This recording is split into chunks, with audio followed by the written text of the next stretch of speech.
De sa fenêtre, plus aucun bâtiment ne bat la vue à Hicham Abou El Ela. Son quartier Maspero au Caire, qui surplombe le Nil, a été démoli au cours de l'été 2018.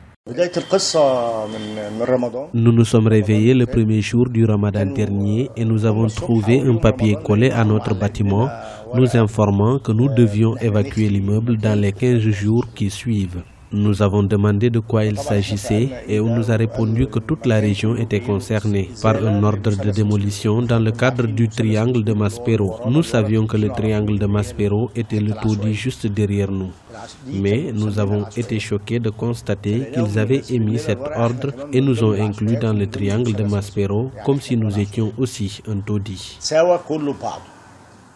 De l'autre côté de la rivière, les habitants de l'île de Warak attendent aussi leur tour. Les deux zones sont réservées au développement du tourisme ou des affaires. Mais ces projets ambitieux pour l'économie égyptienne font face aux problèmes de relogement des populations. Une autre solution consiste à faire résider la population à Asmara dans un appartement entièrement meublé, en tenant compte du fait que les résidents percevront une compensation financière en fonction de leurs biens. Par exemple, s'ils possédaient une pièce dans le bidonville et payaient 100 000 livres égyptiennes par pièce, elle sera automatiquement déduite du coût de leur nouvel appartement situé à Asmara d'une valeur de 200 000 livres égyptiennes.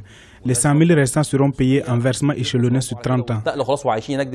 Vivre à Asmarat mettrait beaucoup d'habitants de l'île au chômage. Selon Khaled Sadek, certains évacués de Maspero pourront revenir après les 3 années prévues pour les projets de développement afin de louer ou acheter les appartements.